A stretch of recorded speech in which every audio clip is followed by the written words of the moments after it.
We did a better job of taking care of the ball in the second half. You know, I walked through the door, the locker room at halftime. I thought we must have 20 turnovers. I looked at the stat sheet. We had 14. It felt like 20.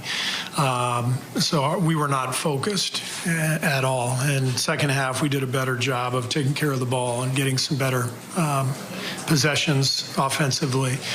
And then I thought the key kind of combo out there was, start of the fourth quarter, Draymond, Lamb, and Kuminga started switching everything. Really good three-man combo defensively, and we strung together a bunch of stops, and that gave us the lead.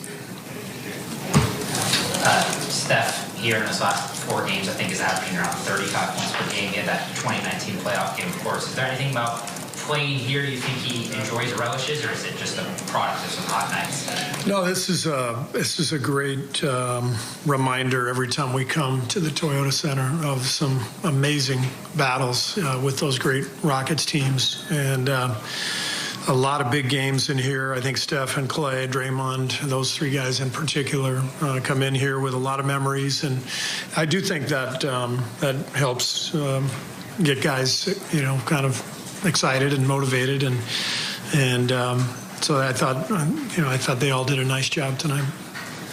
Just the general consensus of finally getting over this road skin, finally getting over the hump and winning a road game. Yeah, it's been a long time. I mean, I don't remember the last road game we won. It's been a while. So January 30th. January 30th. Thanks. That doesn't make me feel any better. But we needed it, obviously. I actually felt like we played decently in the first 3 games of this trip. Lost all 3, but had our chances in all 3, and I liked our effort. I liked a lot of the execution. Ironically, I thought this was the worst of the 4 games that we've played on this trip. But obviously, we were, playing a different caliber team. Those first 3 were battling with all those teams for the playoffs, and Memphis has one of the best records in the league, and Houston has had a rough season, but they are playing better of late, and they've had some really good wins. So I thought we had to come in tonight with a focus that unfortunately wasn't there, and that was the issue with that first half. But we eventually got there. Coach, I'll be heading right from here to do your G League team tomorrow night. Santa Cruz. I know Baldwin just got sent down there, if I'm correct.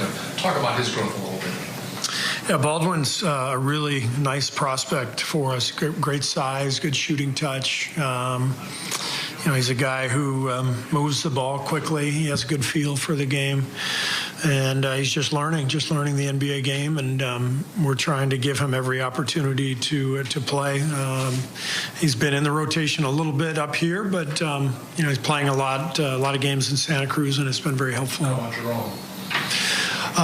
Ty has he's really a guy who's a proven NBA player, and so we're not going to have him play in the G League. We're going to save he's got 3 NBA games left on his 2-way contract, so we're going to save him for a rainy day. If Steph or Jordan has to miss a game, we'll need Ty, so we're going to hang on to those games. A chance to sort of get his body right again and come into this game with some fire. Yeah, he just loved the activity of both Clay and Steph. They get combined for 28 3-point attempts. They make 10. The Warriors as a team shoot 50% from the field. But probably most importantly, and it's a good defense and bad offense, but they kept the Rockets to their somewhat averages. Yeah. The Rockets came in, struggling from the field, struggling from 3. The Warriors defense kept them that way. They wound up shooting 41% from the field and in the low 30s, actually in the high 20s from the 3-point range. And that's what's been really killing them, is teams that don't shoot the 3-point shot all of a sudden get hot against the Warriors. Tonight the Warriors make 17, the Rockets just 10. That's a key number for the Warriors. Free throws are about the same. All those other statistics pretty much even. They win the three-point battle. Yeah, when the defense has been sketchy on the road to hold a team to their averages, good stuff right there. Awesome night for the Splash Brothers, 30, going for 30 points in this one. Let's talk about his game and maybe see, I imagine we'll see that piece of video where he had the scary moment in the third quarter. But first, let's talk about Steph's game, facilitating for teammates and then, of course, being the leading scorer tonight. Well, you saw Steph when he went to the bench there. He looked, briefly like he was a little bit disappointed, but at the same time, he looked defiant, like he's not going to come out of this game. He's going to come back in this game. And when he came back, he made things happen. So I think this was a situation where Steph was he had it up to here with losing. and so had his teammates.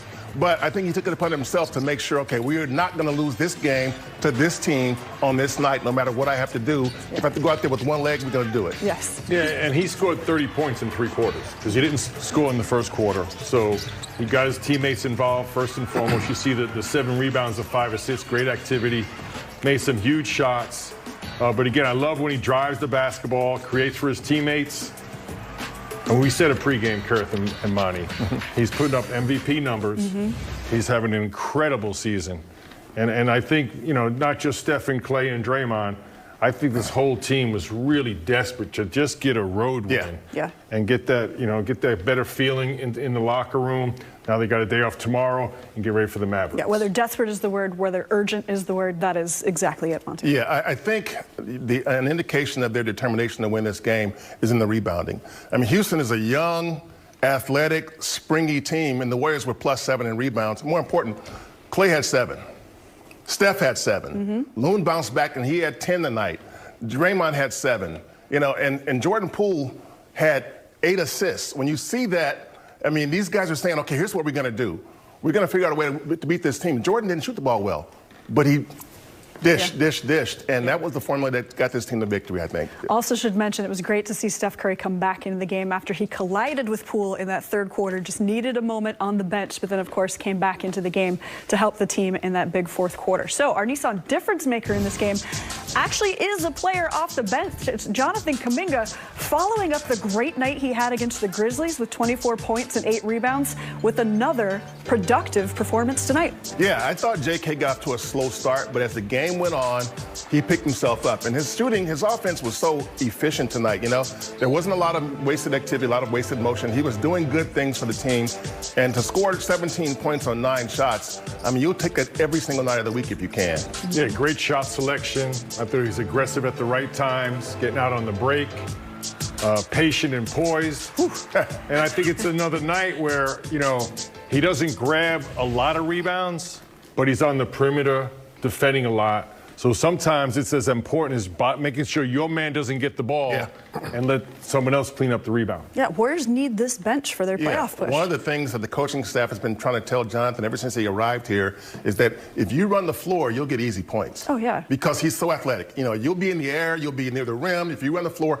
And tonight is another example of that. He's getting easy. He's been fed by Jordan, being fed by Steph, and next thing you know, he's getting layups and dunks. For the 11th straight road game, okay? The Warriors had lost 11 straight. Reporters have asked Steve Kerr, what's going on here? He didn't really have the words. Let's see if he has the words tonight after their first